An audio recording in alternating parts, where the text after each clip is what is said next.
All right, guys, so we are back for another match preview for the upcoming game between Honduras and Canada. I didn't want to do this match preview alone, so we brought a friend of the channel. Alex is here today to do this with us. So, Alex, how you doing, my man?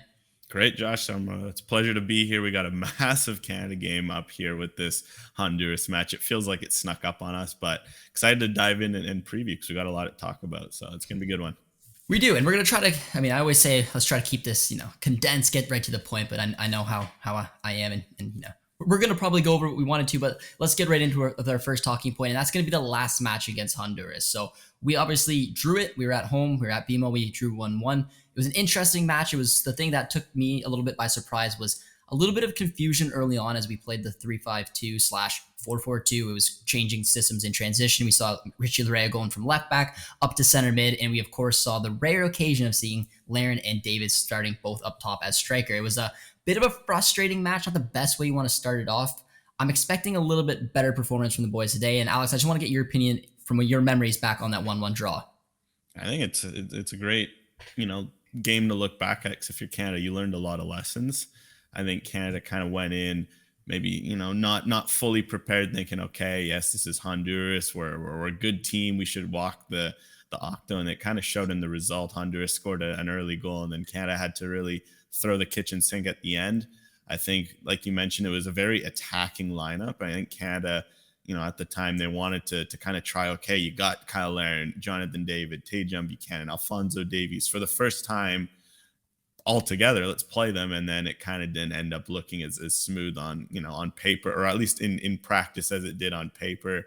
The midfield duo of Stefan Eustachio, Tiba Hutchinson struggled a bit as Honduras, they were physical, they were swarming. Canada, they kind of played a 4-5-1, if I'm not mistaken. So I think if you're Canada, you're going to see a lot of the same things from Honduras in this game, almost turned up a notch just because they're at home. They're in their familiar elements. They got the weather, their fans behind them. So if you're Canada, I think there's a lot of learning lessons in terms of the personnel they tried and what they saw from Honduras that they'll want to take away. So it's a great example to use that game.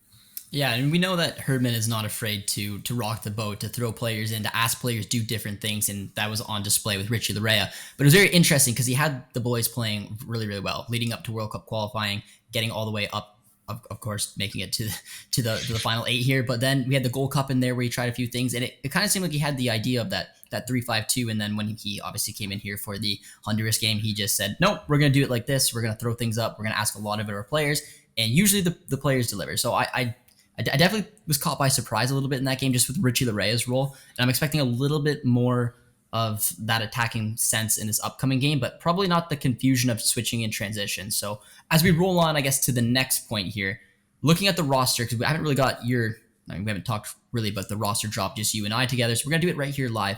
I want to know your thoughts on the roster when you took a look at Canada's roster that dropped yesterday. Dropped yesterday. So very close to the game time. So let's get your reaction on it as well. And then also let me know with the MLS players and how do you think it's going to affect them not having that game against Guatemala.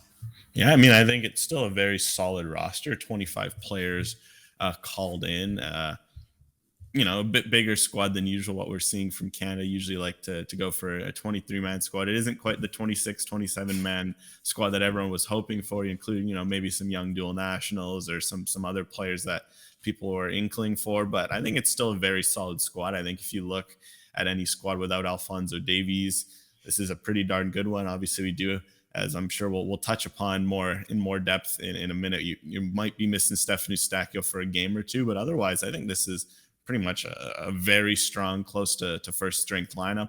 I guess a few, notes, the goalkeeping situation, a lot of rust to be had there. So it's going to be interesting to see how that situation goes with Maxime Crepeau and Milan Borjan, obviously both out of season. You go up to center back, the strongest center back group we've seen this cycle. 5 or 6 really center backs called for the first time if you include Alistair Johnson. Usually Herdman's kind of been going for 4 or 5. But now you got 6 kind of to compensate for Kamal Miller being a bit out of season. So I think that's going to be interesting to see if there's a lot of center back rotation throughout the games. And then in midfield, a bit thinner than you'd maybe like, but still a solid group if you include Stefan Eustachio's potential return. And then the attack is the attack. There's a lot of good, solid names in attack. You got your headliners, your Jonathan Davids, your Kyle Lahrens, your Tajon Buchanans, your Liam Millers, and then even having a guy like Lucas Cavallini in a support role. He looks really, fit from what we've seen of preseason training. Hopefully he can translate that. So I think it's still a very, very solid squad, all things considered. So if anything, you can almost wonder what Alphonso Davies would have looked like as the 26th man. But even without him, there's a lot of firepower here for Canada. There is. I mean, it was expected. Like, this is a very expected roster drop. I know that there was a few names out there that we potentially wanted to see. I still think Daniel Jepson's just not ready to make a decision yet. I personally think he's leaning a little bit more towards Canada. We know the rumors with Marcelo Flores, who, again, I believe is leaning a little bit more towards Mexico. And then there was the one question mark where we thought maybe Mitrovic. Now, he's been linked with some transfer rumors. Who knows? I do think that he's interested as well. It would have been really cool to see him get in here, but this is what I kind of expected, minus one particular play, and I want to get your opinion on that, and that's Theo Corbeanu. And obviously, we know he got the move to MK Dons. I've watched every match he's played so far. I believe you have as well for MK Dons, and he's played really, really well. He's really enjoying that 3-4-3 system, playing on the wings, getting minutes, scoring goals, looking like he's having a lot of fun. So naturally, we were getting excited, wanting him in here, and he didn't end up coming. So I just want to get your thoughts on him not being in this camp. I think it's unfortunate if you can. I think this is one of the realities. It's kind of one of the things it's hard to, I guess, explain the fact that, yes, this is a mandated FIFA window. Teams have to release players, but this is kind of the hidden dance we see behind the scenes to kind of keep players and clubs happy. And I think just for Theo Corbeanu, it was he's a victim of circumstance and timing. Obviously, just fresh off this loan move from Wolves to MK Dons, who want him at MK Dons, playing on the wing after his stint at Sheffield Wednesday, where he was kind of playing more at wing back.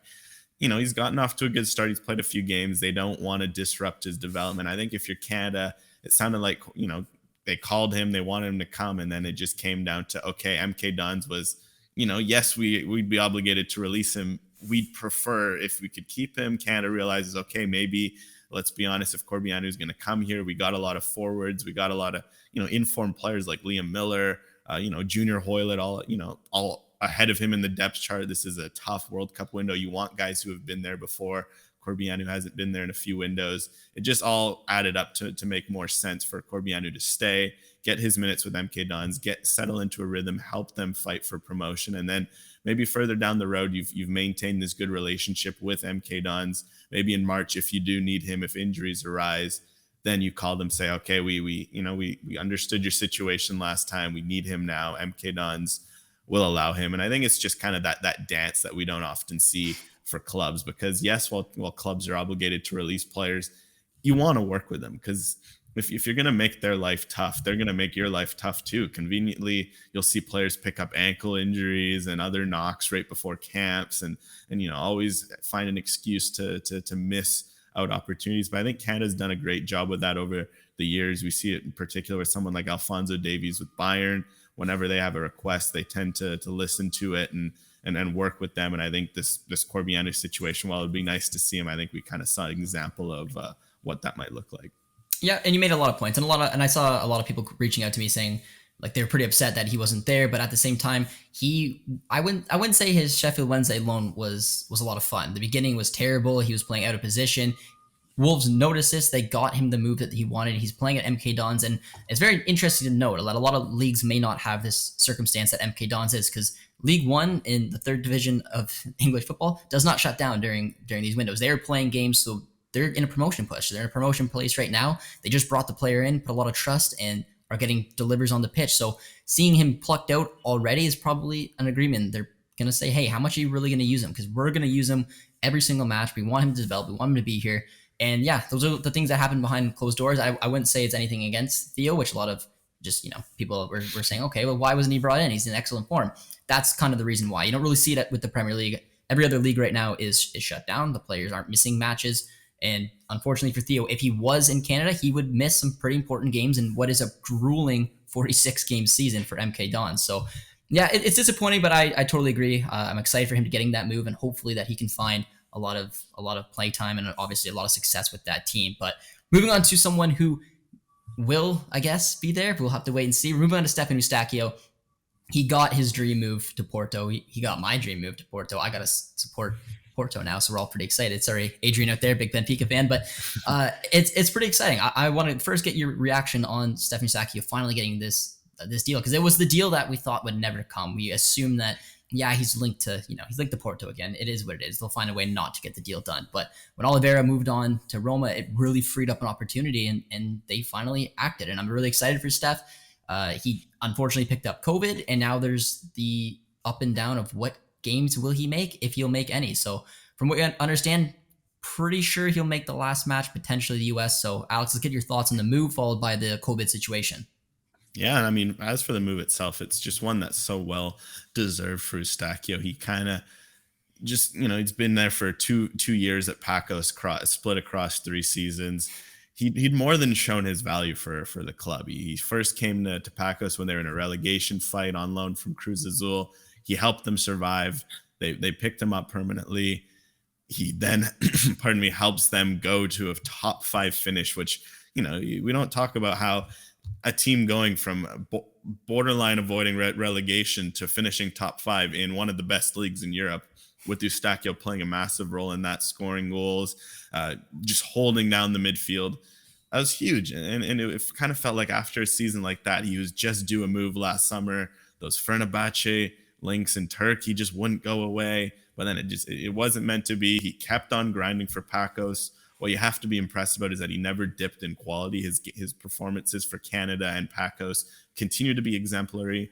Porto obviously noticed that. They signed him. This is a huge deal for him. Porto is one of the top clubs in the world right now, just in terms of what they've done in Europe, what they continue in the Portuguese league. He's going to be on a top team in the league, but also compete for European soccer. This is very exciting if you're Stephen Eustachio, if you're Canada. This was a long-deserved move for him, and I think this is just the start. I think if he performs well at Porto, the way he plays, it's maybe 1 or 2 or 3 seasons we'll be talking about a move to the Premier League, or a move to La Liga or Bundesliga or something like that. So a lot of big moves to come. Unfortunately, he is currently out with COVID. He is obviously included in the squad, which is a big positive. With the new isolation rules, he should 100%, barring any unforeseen symptoms or circumstances, be in the squad for the El Salvador game. The big question mark, if you're Canada, is can he make the US game? And the timeline is there. I'm pretty sure if he makes it to Canada in 5 days in advance of the US game, he finishes his quarantine there, he can be good to go. It'll be a bit of a race against time. He won't have a chance to train with his teammates. Maybe he gets 1 training session in. But I think if you're Canada, 30 minutes of Stephen Eustachio off the bench is better than 0 minutes of Stephen Eustachio. Or even if he starts, I wouldn't put it past him. He's a very fit player, as we've learned. So it's going to be interesting to see. We're going to finally hear from John Herdman on Wednesday about, I'm sure Stephen Eustachio's situation will be one of the first things asked. So we'll get more clarification. But just from an outsider view, I think if you're Canada, you probably sent him on a plane right away to Toronto to quarantine ahead of the game, and hopefully that'll mean he'll be featured wearing his number 7 kit against the US in some capacity.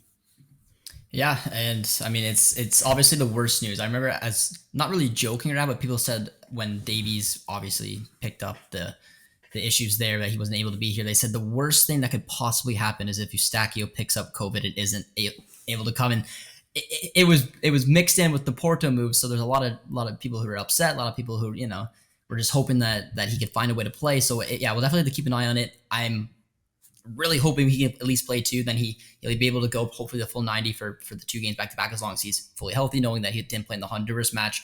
But looking ahead to that Honduras match, we're gonna take a look, because I'm assuming you saw Julian de Guzman TSN fight video. It was an incredible little look, and the difficulties of going to Central America. We say it all the time, and this is the rules of qualifying in CONCACAF for the World Cup: is you win at home and you take points on the road.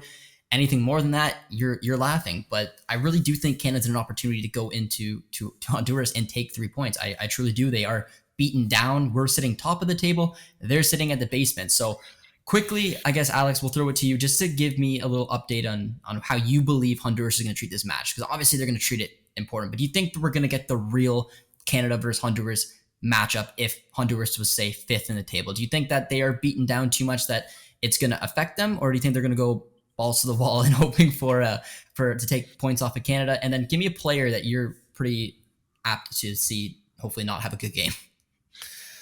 I mean, first of all, I think we're going to see life or death. And if we don't see that, then Honduras obviously doesn't deserve to be in the conversation. I think it's just, if you're Honduras, this is a game you have to go for. Because I think if you beat Canada, you open the table right up from the bottom to top. You put yourselves back in the conversation. They're at home. It's the first game of the window, so they're rested, which is good for kind of, more of a veteran and also a younger squad where they the depth isn't exactly there like it is for other teams. So the more wins you can get earlier in windows, the better. You're at home. It just, you want, if you're Honduras, you've already disappointed your fans enough. Sorry to say. I mean, you look at some of the games they've had. I think you look at that Panama game in November where they were up 2-0 at home. They could have turned their fortunes around. You lose 3-2. That doesn't happen at San Pedro Sula. No matter who comes there, even if Mexico or the US comes, that doesn't happen. So for them to have a result like that, also the 4-1 US win in September, they've already suffered some very embarrassing results at home. You can't have another one like that if you want to have a chance at making the World Cup. And even if you're, starting to be more of a realist and think, oh, okay, maybe our World Cup hopes are starting to be dashed, you still, for pride and just for your overall standing in the region, you don't want to come out with a flat performance. So I think Honduras, for sure, they're going to bring their A game. I think they're going to make sure their fans bring the A game. So we're going to see the usual shenanigans. I'm sure we'll see the fans outside the hotel, disrupting air travel, or throwing, bags of urine at players on the field, or maybe not that because of COVID protocol, but close to it.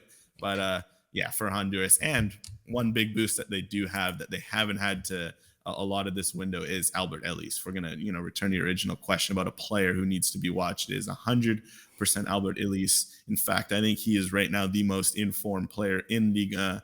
Obviously Jonathan David has gone on a tiny bit of a quiet spell. In the meantime, Albert Ellis hasn't stopped scoring for Bordeaux, who aren't in a great run of form, but that's not despite Albert Ellis's efforts, who's just been scoring even though they've been losing or drawing games.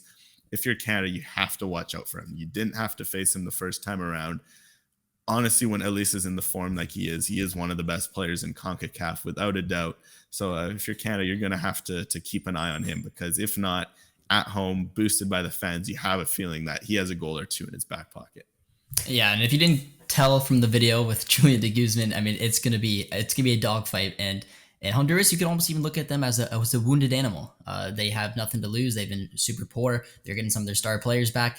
It could be tricky. And then, as we've seen with the third match in windows, that's sort of where you see teams with a little bit of depth lacking kind of suffer. This is a very up-to-date, healthy Honduras side. So it's going to be a little nerve-wracking going into that environment. I still have some faith in the boys. But yeah, I mean, Bordeaux have been atrocious this season, but Albert Ellis has been pretty incredible. So I'm very nervous to see him potentially linking up with Anthony Lozano as well. He's a talented striker up front, plays in La Liga. He'll be a dangerous little partnership, but also want to give a little eye out for Maynard Figueroa, because he has 179 caps for Honduras. Man, he's been there for a long time. He's still the captain, 38 years young.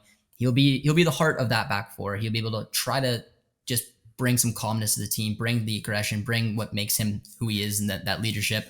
And he'll be someone who at the back end is going to have a big task to shut down some of the star players on Canada, like Larry and David Buchanan. So it's going to be very interesting. I'm a little bit nervous that those stars are back in that atmosphere of Honduras, but I'm hoping Canada can find a way to get the job done. So with that, let's move on to the starting 11. You and I beforehand tried to put together a starting 11 very, very quickly. We failed. You and I just, a lot of different options, and we just don't really know what we were going to do. So I guess we're going to have a little bit of fun. I think we both kind of agreed on the 4-4-2 system before we get going. So I'll put my back four in. You go back five with the keeper. Then you'll go, and then we'll just go back and forth. And if they're different, they're different. But taking a look at, I guess, what I would do in the back four, I'd go Borjan in net. I mean, I don't think that Herman's going to give it to Crepeau. I think it's pretty straightforward right now. Borjan's our guy. At right back, it gets interesting, but I do think Alistair Johnson will start with Victoria. And I personally would start Kennedy. And this isn't going to be really my prediction for Herman, because I'm just going to kind of go more of the formation I think Herman will play and then what Josh would do. And I would start Scott Kennedy. I'd even go maybe Cornelius over Kamal Miller. I think all three have been great. Obviously, all three are lefties, would play on that left-hand side. I just think Scott Kennedy has been in that situation. He's been playing right now. Both him and Cornelius are playing well.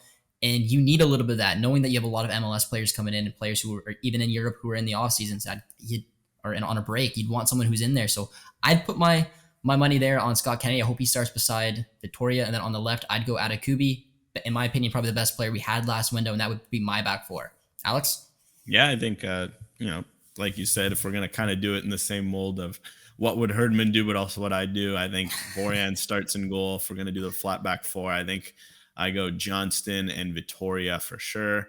And then that left side, obviously Sam Atakubi at left back. My left center back, I think I just would go Kamal Miller. I think he'll be fit enough with the extra week of preseason. You got, obviously, with Montreal being in the Champions League, they got an extra week of training. I think they'll make a big difference. As with Johnson, we have to remember, is now a Montreal man. I have to get used to saying that.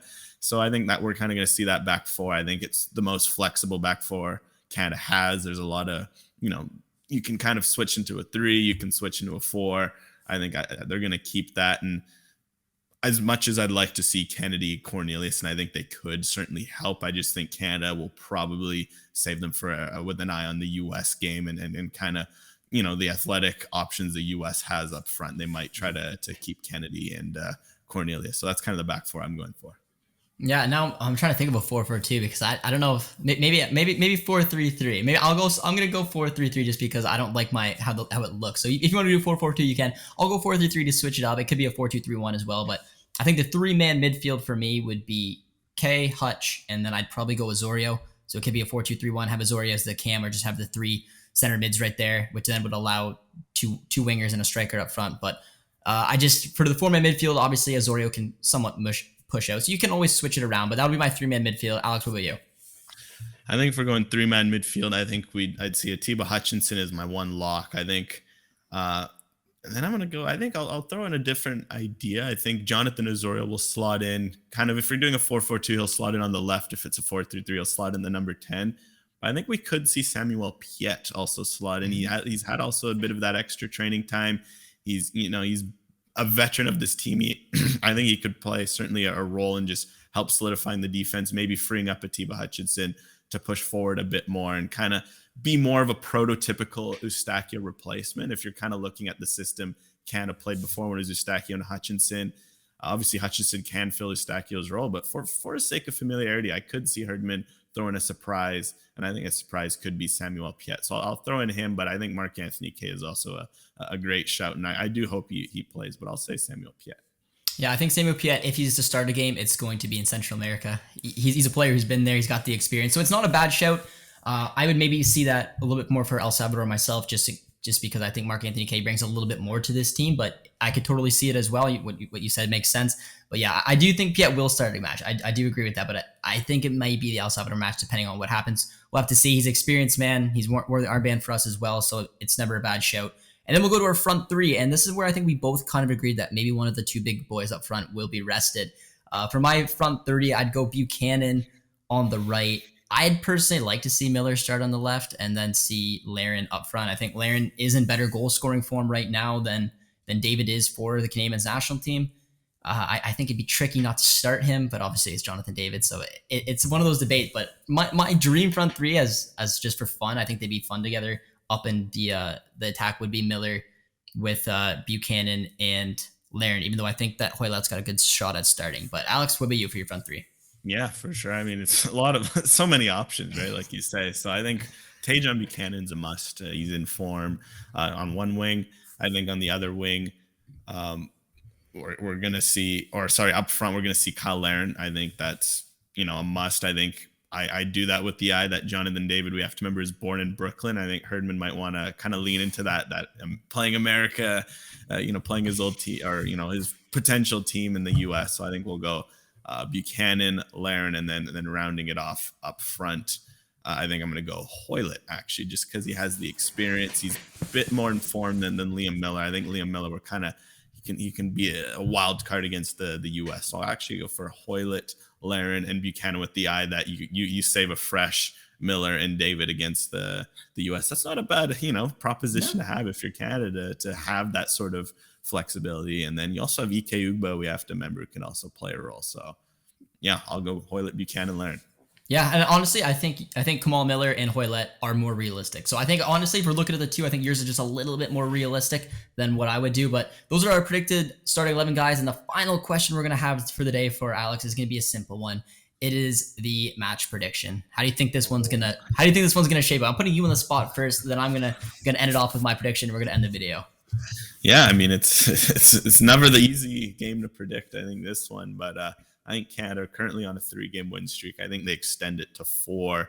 I just think this Honduras team, even with no Davies, they can't match that firepower that Canada has. It's going to be a tough slog in Central America. So I'm going to say 2-1. I think that's the scoreline that reflects the elements, it reflects the two teams.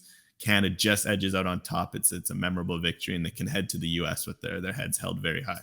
I like it. I was thinking 1-0. They find a way, some form. They scratch, they spit, they take urine to the face. They find a way to get it done. 1-0.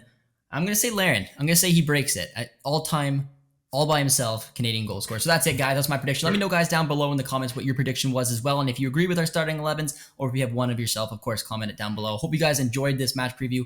Big shout out to Alex for coming on the channel once again. And if you guys are new around here, be sure to drop a like, drop a sub, and we'll see you guys next time. Cheers, friends.